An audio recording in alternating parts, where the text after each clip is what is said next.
Hello students, जैसा आप इस वीडियो में देख रहे होंगे कि एक ट्रेन जो है दूसरी स्टेशन की तरफ जो है जा रही है। तो आज हमारा जो टॉपिक है वो ट्रेन से ही संबंधित है। ट्रेन्स के बारे में, रेल मार्ग के बारे में ही आज हम पढ़ेंगे। तो 12th क्लास का चैप्टर नंबर 8 है transport and communication. Transport and communication के अंतर्गत आज का हमारा जो विषय है वो है अंतर्महाद्वीपीय रेल मार्ग या ट्रांस कॉन्टिनेंटल रेलवेज।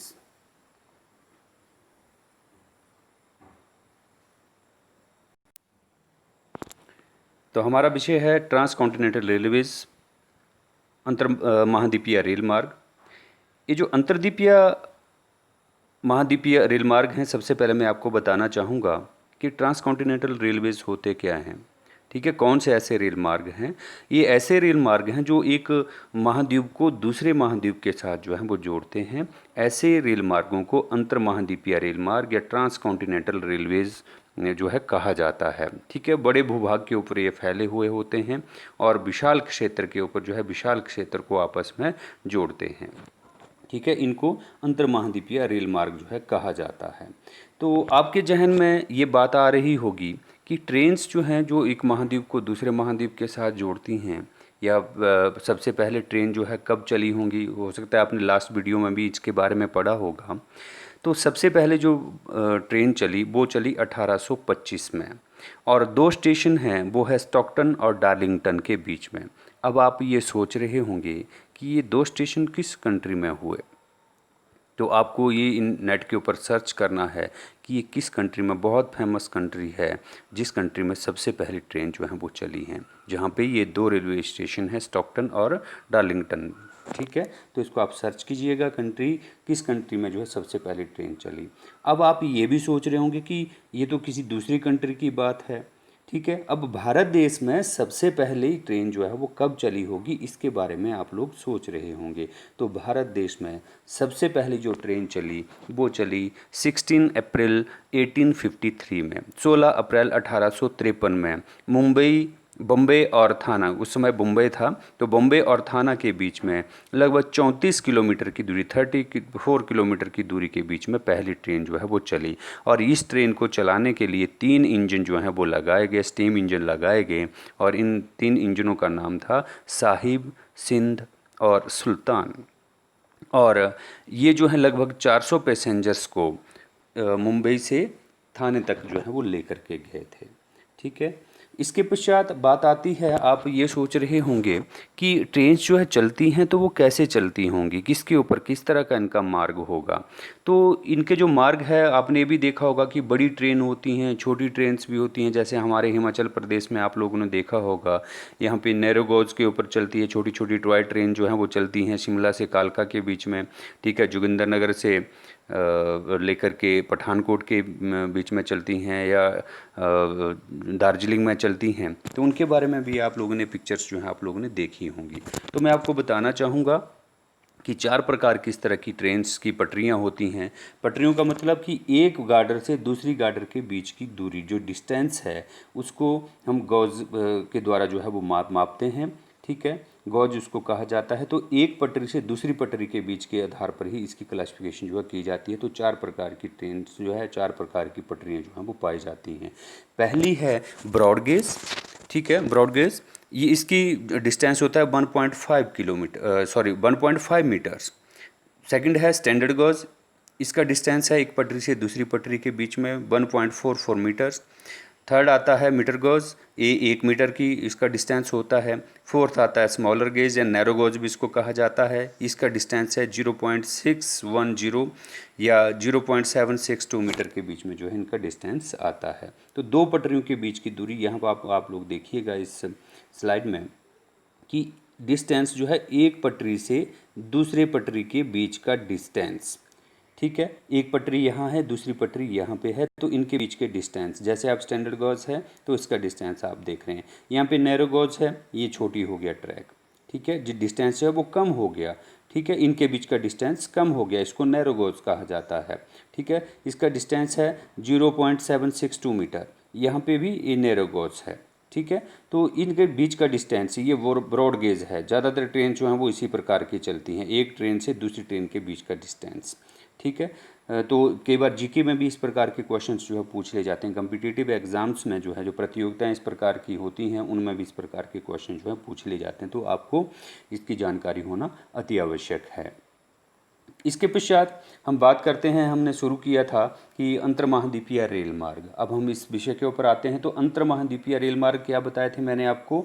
मैंने कहा था कि एक कॉन्टिनेंट्स को या विशाल क्षेत्र के ऊपर एक कॉन्टिनेंट को दूसरे कॉन्टिनेंट्स के साथ जोड़ने वाले जो रेल मार्ग हैं उनको अंतर्महाद्वीपीय रेल मार्ग या ट्रांस कॉन्टिनेंटल रेलवे जो है कहा जाता है। तो हमारे पूरे विश्व में जो कुछ महत्वपूर्ण जो इस प्रकार के अंतर्महाद्वीपीय रेल मार्ग हैं उनके बारे में हम बात करते हैं। सबसे पहले है ट्रांस साइबेरियन रेल मार्ग, सेकंड नंबर पे आता है ट्रांस कैनेडियन रेल मार्ग, थर्ड नंबर पे आता है ऑस्ट्रेलियन ट्रांस कॉन्टिनेंटल रेलवेज और फोर्थ नंबर पे है ओरिएंटल एक्सप्रेस रेलवे जो है, ये आते हैं 4। तो आज हम पढ़ेंगे सिर्फ इन 2 के बारे में इस वीडियो में, ट्रांस साइबेरियन रेल मार्ग और ट्रांस कॉन्टिनेंटल रेल मार्ग के बारे में ही आज हम इस वीडियो में हम पढ़ेंगे। तो सबसे पहले बात आती है ट्रांस साइबेरियन रेल मार्ग की, ठीक है। ट्रांस साइबेरियन रेल मार्ग जो है ये यूरोप कॉन्टिनेंट को एशिया कॉन्टिनेंट के साथ जो है जोड़ता है, ठीक है, और विश्व का सबसे बड़ा रेल मार्ग है, ठीक है। ये ट्रांस साइबेरियन रेल मार्ग जो है ट्रांस साइबेरियन रेल मार्ग, इसका निर्माण लगभग 1891 से लेकर के 1916 के बीच में जो है इस रेल मार्ग का निर्माण हुआ और इसकी लेंथ इस स्लाइड में आप लोग रहे 9,289 किलोमीटर के आसपास है, लेकिन कई बुक्स में आप लोग देखेंगे 9,332 किलोमीटर जो है इसकी लेंथ जो है डिस्टेंस जो है बताया गया है, ठीक है। तो इसका ये विश्व का सबसे बड़ा रेल मार्ग है, 9,332 किलोमीटर जो है इसकी लंबाई है। अब हम बात करते हैं कि ये रेल मार्ग जो है शुरू कहाँ से होता है। सबसे पहले आप यहाँ इस मैप में आप लोग देख रहे होंगे कि इस तरह से ये रेलवे ट्रैक जो है बना हुआ है। मैप में बहुत बार इससे संबंधित क्वेश्चन जो है पूछा जाता है, या तो मैप पूछ लिया जाएगा या 2 नंबर का क्वेश्चन जो है इसके बारे में पूछ लिया जाता है, तो ये बहुत ही महत्वपूर्ण है। या इसके रेलवे स्टेशन जो है, महत्वपूर्ण जो रेलवे स्टेशन है उन स्टेशन के बारे में जो है कई बार पूछ लिया जाता है। तो ये भी आपको ध्यान रखना है कि इसके महत्वपूर्ण जो रेल मार्ग हैं रेलवे स्टेशन हैं बीच में, तो उन स्टेशन को भी आपको याद रखना है। तो ये रेलवे स्टेशन जो रेलवे ट्रैक शुरू होता है सेंट पीटर्सबर्ग, यहाँ से शुरू होता है और इस तरफ जो है व्लादिवोस्टोक तक जो है ये रेल मार्ग जाता है। इस भाग के ऊपर यहाँ तक जो है व्लादिवोस्टोक तक जो है ये रेल मार्ग जाता है। डिस्टेंस मैंने आपको बताया 9,332 किलोमीटर, या कई बुक्स में आपको 9,289 किलोमीटर के आसपास जो इसका डिस्टेंस जो है वो मिल जाएगा। और ये रेल मार्ग इतना महत्वपूर्ण है, ये जो एरिया आता है इस एरिया में जो साइबेरिया का एरिया है, इस एरिया में जनसंख्या को बढ़ाने का जो श्रेय है, या इस स्थान के ऊपर अगर जनसंख्या निवास करती है इतने कठोर जलवायु के ऊपर, तो इसी रेलवे ट्रैक को जो है वो जाता है, ठीक है। तो इसके जो महत्वपूर्ण रेलवे स्टेशन हैं, सबसे पहले तो यहाँ पे हो गया सेंट पीटर्सबर्ग, ठीक है, पहला रेलवे स्टेशन हो गया। फिर मॉस्को है, इसके साथ साथ जो है आगे की तरफ हम बढ़ते चले जाएंगे, फिर उफ़ा आ जाता है, ठीक है। इसके पश्चात जो है इरकुटस्क आ जाता है, चीता है, इस तरफ जो है उलन बटोर आता है, इस तरफ जो है आप लोग देखते हैं खाबरोवस्क इत्यादि हैं, और इसके साथ साथ जो है लास्ट जो है आपका जो है व्लादिवोस्टोक जो है वो आ जाता है, ठीक है। तो ये हमारे महत्वपूर्ण रेलवे स्टेशन है। इस रेल मार्ग के द्वारा जो आर्थिक यहाँ का जो विकास हुआ है, आर्थिक विकास जो है वो इसी रेल मार्ग के कारण हुआ है। यहाँ पे जनसंख्या निवास करती है, साइबेरिया में विभिन्न प्रकार का जो कृषि का विकास हुआ, या खनिजों की जो उन्नति है उनका विकास, उनका खनन का जो कार्य हुआ है वो इसी रेल मार्ग के द्वारा जो है संभव हो सका है।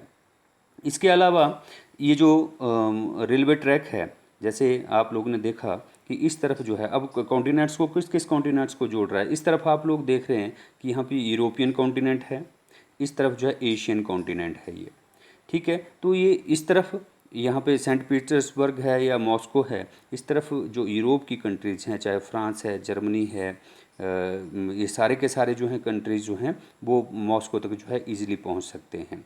इस तरफ आप लोग देखेंगे कि यहाँ पे चाइना है, चाइना के साथ साथ जो यहाँ पे मंगोलिया है, ठीक है, मंगोलिया के साथ साथ जो कज़ाकिस्तान इत्यादि हैं, या इसके साथ साथ जो है आप लोग देखते हैं और दूसरे अन्य प्रकार के जो उज़्बेकिस्तान, बाकू इत्यादि ये जो आते हैं वो या मकदेन इत्यादि जो हैं वो ये इस रेलवे स्टेशन के द्वारा जो है या इस रेल मार्ग के द्वारा जो है आसानी से यहाँ तक पहुँचा जा सकता है। व्लादिवोस्टॉक से अब इसका जो विकास है इस तरफ, जो जापान है, कोरिया है, वहाँ तक ही रेलवे शाखाएं जो हैं वो पहुंच चुकी हैं। तो एक कॉन्टिनेंट्स को दूसरे कॉन्टिनेंट्स के साथ जो है ये रेल मार्ग जोड़ता हुआ जाता है। तो बहुत बड़ा इस रेल मार्ग का एक योगदान है एक कॉन्टिनेंट्स को दूसरे कॉन्टिनेंट्स के साथ जोड़ने का। ठीक है, मैप में आप लोग देख रहे हैं, अगर आपको मैप के ऊपर भरने के लिए आता है तो आपने इस तरफ से जो है ये लाइन जो है इस तरह से लगानी है। और अगर स्टेशन बीच में पूछे जाते हैं तो स्टेशन को भी बीच में एक दो स्टेशन जो आपको मेंशन करने हैं। ठीक है, यहाँ पे ये यूराल पर्वत है, यूराल पर्वत को पार करके जो है आगे तरफ एशिया की तरफ जो है ये बढ़ती चली जाती है। तो ये रहा ट्रांस साइबेरियन रेल मार्ग। अब हम बात करते हैं दूसरा हमारा जो महत्वपूर्ण रेल मार्ग है, ट्रांस कैनेडियन पैसिफिक रेल मार्ग। ठीक है, जो ट्रांस साइबेरियन पैसिफिक रेल मार्ग है, ट्रांस कैनेडियन प्रशांत रेल मार्ग, इस रेल मार्ग की अगर हम बात करते हैं तो इस रेल मार्ग का जो ओरिजिन है इस तरफ आप लोग देखिएगा। थोड़ी सी पहले इसके बारे में मैं आपको जानकारी दे दूं तो इस रेल मार्ग की जो कुल लंबाई है, ठीक है, कनाडा में आता है, यूएसए के ऊपर की तरफ कनाडा में ये रेल मार्ग आता है।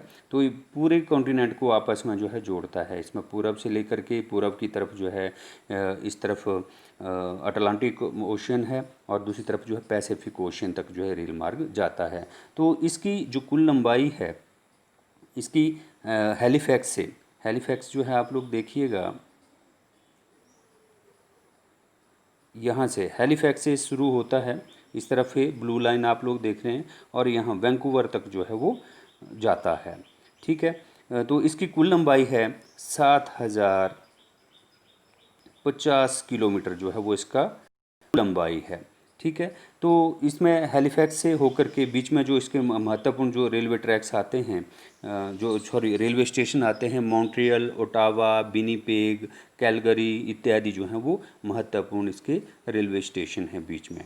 तो इसका जो निर्माण कार्य हुआ वो हुआ 1886 में।